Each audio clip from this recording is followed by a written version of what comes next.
O'zbekistondan Rossiyaga biz yonimizga mehmonga kelgan qaynanajonimlar bilan konsertga bordik. Konsertni boshida bu chiroyli opa chiqib, mana bu chiroyli opaga navbatni berdi. Bu chiroyli opa shunaqangi milliy chiroyli ko'ylakchalarni kiyib olibdilar. Davom etib turishganda orqasidan ham qor parchalari chiqib kelishdi. Endi qo'yaverasizlar raqsni.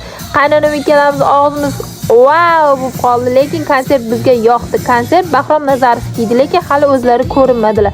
Orada yana bu chiroyli opa chiqdilar, rasta qo'shiqlarni aytib turuvdilar. Ichimiz qizib o'tirgan joyimizda o'tira olmadik. O'sha qizlar boshlashdi o'ynashib, bu yoqda endi qintillab, sintillab obunachilarim bilan birga o'ynagim kelib, qiloqlar qilsam qaynanam, "Davaydi qizlarjonlar, turinglar, men sizlar o'rninglarda bo'lganimda mazza qilib o'ynardim" deb qoldilar. Unda ketdik oyijon, siz boshlab bering deb sekin boshladik davrani. Hayyo, hayt qilib qaynona kelin endi bu yog'ini ko'rib turibsizlar. Musofirchilikda boqib yurgan bitlarimizni shunaqa qilib to'kishni boshladik. O'rtada konsert tugab qoldi. Tugadimikin deb tursak, yo'q, xayriyat, Bahrom Nazarovga ham navbatni berishdi.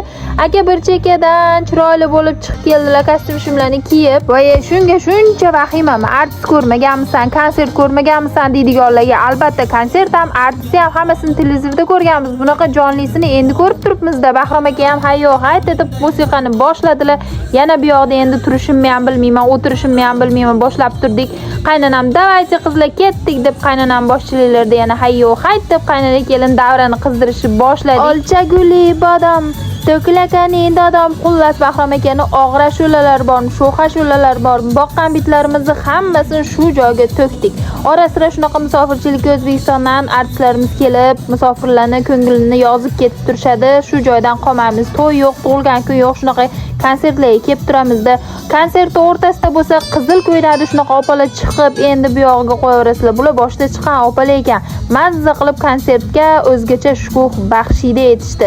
Biz bo'lsa yana o'sha og'zimizni wow qilib ochib bilan tomosha qildik. Konsert juda ham qizg'in davom etardi. Shu konsertni boshida bekorga shu opani chiroyli opa demagan ekanman-da, birdan kelib mendan intervyu olib ketsalar bo'ladimi? Shu bildilar shekilli meni jaydari kelin Rossiyadagi eng zo'r populyarniy blogerligim.